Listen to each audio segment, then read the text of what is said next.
When I was a child, I dreamed I could fly.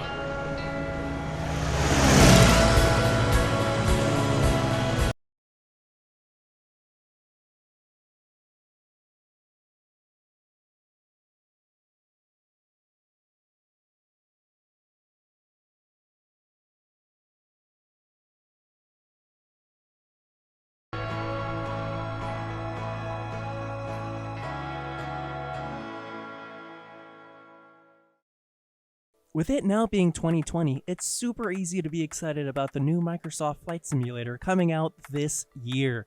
Woo! With that being said, today let's take a step back and look at how not to make a flight simulator and hope that Microsoft has learned from its mistakes. With it being known as the Forgotten Flight Sim, Microsoft Flight 2012 didn't really do well. Let's go over today and find out why this happened and why this product failed. From the breathtaking coastal views to the serene cityscapes of the Big Island. And that's just the beginning. Additional downloadable content will make this a very special experience. Especially post-release Microsoft Flight Sim 10, Microsoft was known for making generally really good flight simulators. From Microsoft Flight Simulator 2004 to Microsoft Flight Sim 10, it's been pretty well received, especially Microsoft Flight Sim 10, in the sense that there are many unique things about that sim, from graphics ahead of their time to great multiplayer experiences. Heck, you could even play as ATC. It was a very unique experience, and even came down to aircraft bridges and individual cars being rendered.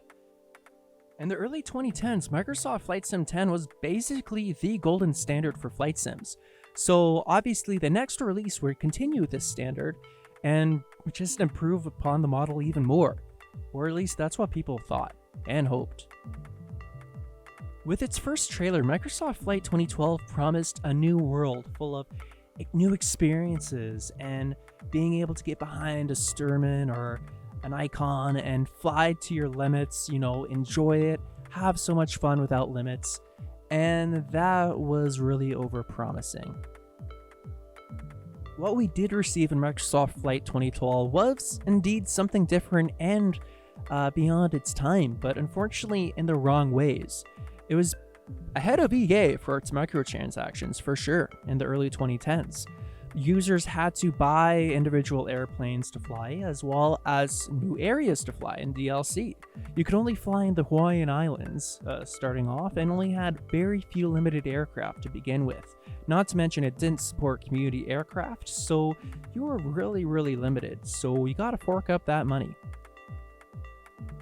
This game, yes, it's a game, not a simulator, it smelled of money grab.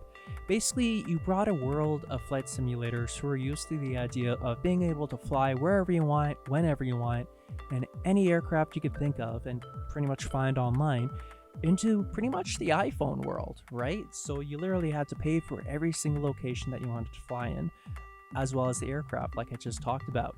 So quite literally, you're stepping back in time.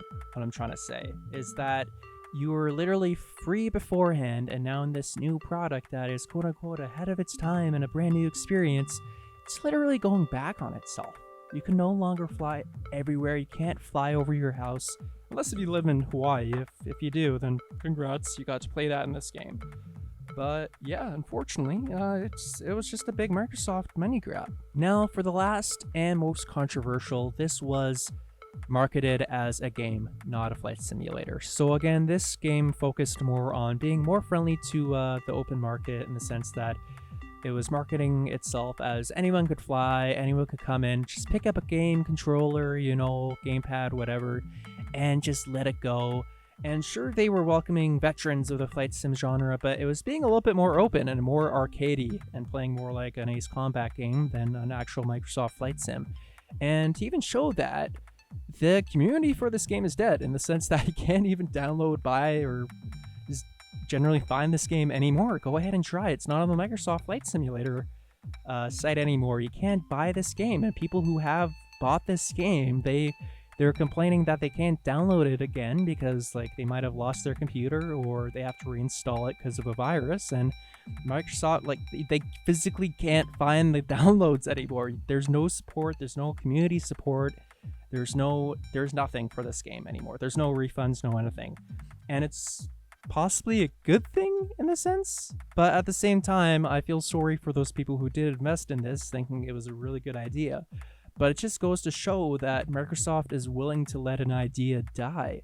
So with this upcoming release of Microsoft Flight Simulator 2020, really let's hope for all the best. Again, I'm really positive about it.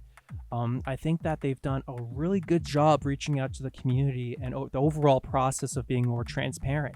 So again, I really do feel that they did learn from the failed experiment of Microsoft Flight 2012. So let's hope that Microsoft 2020 flies way beyond 2012 and into the future and all this other warm, cushy, fun stuff. And there we go. Why I thought Microsoft Flight 2012 failed. Again, thanks for watching this video, everyone. It's great to be back. Sorry about my absence there for a while, but with that being said, life is life. Thanks again for watching. Be sure to like and subscribe and become one of the...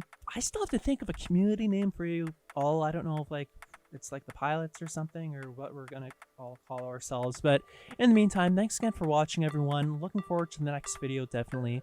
As always, fly safe and happy landings.